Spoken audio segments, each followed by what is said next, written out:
एक भक्त था, मुस्लिम भक्त था, उसका नाम था साला बेग। अब ये साला बेग की पिता जो थे वो मुसलमान थे।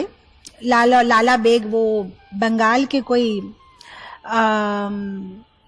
ऑफिसर थे और फिर वो जो है जगन्नाथपुरी में ललिता नाम की कोई ब्राह्मण विधवा से शादी करते हैं। तो ये तो जगन्नाथ की भक्त है, लेकिन ये मुसलमान है। तो अब जब पति मुसलमान है तो ये भी जो है ये लोग मुस्लिम बन जाते हैं। तो उनका जो पुत्र है साला बेग, उसको बचपन से जो है जगन्नाथ जी की ओर आकर्षण था, क्योंकि उनकी माता हिंदू थी।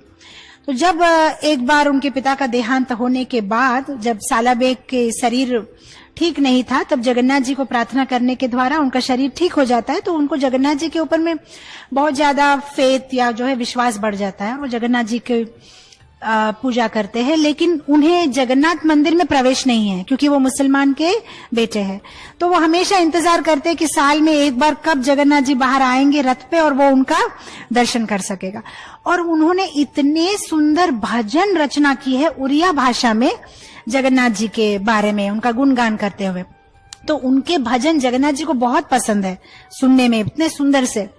तो ऐसा एक बार ऐसा हुआ कि साला बेग वृंदावन गए थे और वृंदावन में भगवान का दर्शन करने के बाद वो वापस पुरी आ रहे थे, क्योंकि उन दिनों में वहां पे औरंगजेब बहुत सारी जो है भगवान की प्रतिमाओं को, मूर्तियों का खंडन कर रहा था। तो जब वो वापस आ रहे थे तब उन्हें याद आया कि अरे आज तो रथ यात्रा का दिन है, तो पुरी में तो रथ यात्रा चल रही होगी।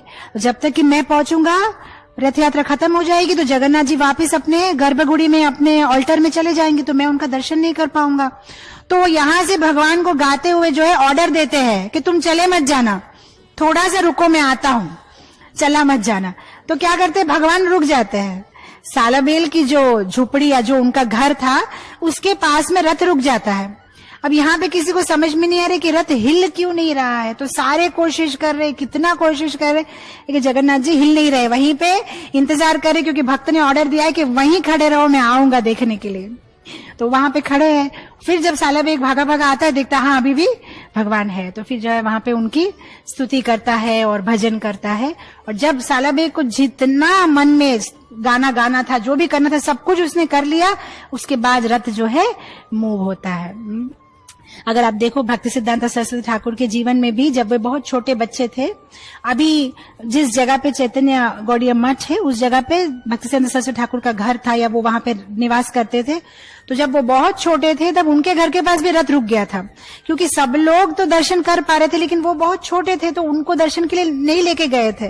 लेकिन जब देखा कि कुछ दिनों तक रथ वहीं रुक गया, तो उनकी माँ को ख्याल आया कि रथ तो हमारे घर के सामने ही रुका पड़ा है, तो चलो मैं इनका, मेरे बेटा का दर्शन करवा देती हूँ। तो छोटा सा था, तो गोद में लेके उनकी माँ जो है गई और उनको पुजारी को हाथ में दिया कि जरा मेरे बेटे को भगवान का जो है पाद पद्म के पास रख दो, या भगवान के चरणों का आशीर्वाद दिला दो। तो पुजारी ने उनको लिया और जगन्नाथ जी के पास में रखा। जैसे जगन्नाथ जी के पास में रखा, जगन्नाथ जी के गले में जो बड़ी सी माला थी वो एकदम गिर के भक्ति सिद्धांत सरस्वती ठाकुर के गले में गिर गई, और उसके बाद ही रथ फिर चलने लगा। तो ऐसी तो बहुत सारी पास्ट टाइम्स है। फिर तो हमारा श्लोक यही रुक जाएगा कि भगवान जगन्नाथ जी भक्तों की स्तुति सुनने के लिए रथ जो है रुका देते हैं। ऐसे बहुत बार हम सुनते हैं कि रथ को वो थमा देते, क्योंकि वो सुनना चाहते हैं ठीक से अपने भक्त क्या स्तुति कर रहे हैं। सब कृष्णा कृष्णा कृष्णा लगे, सब कृष्णा कृष्णा कृष्णा लगे, सब कृष्णा कृष्णा